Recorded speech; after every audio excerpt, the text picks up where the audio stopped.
Hey guys, it's Abby. This video is for those of you who have been embracing those natural curls or waves. Here's a quick tutorial on how to enhance your look. And all I'm using is 1/2 inch curling iron and again a butterfly clip.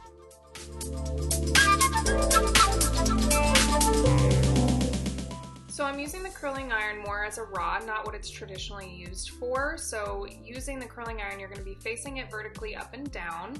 I'm wrapping my hair around the barrel, and to help not burn yourself, I'm leaving some distance with the ends to the curling iron, and that helps also give it an elongated look.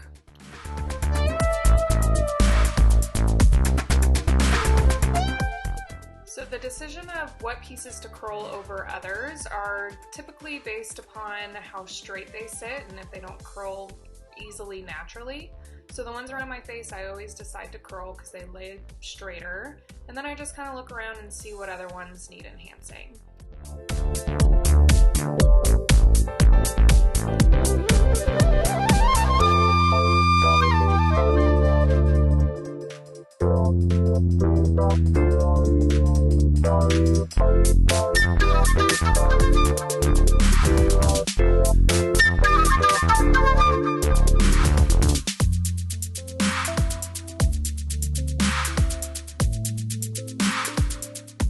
Hopefully that natural curly hair of yours can carry into post-quarantine. Thanks for tuning in, you guys, and don't forget to follow me at AbbeyOspina_hair. Thanks so much.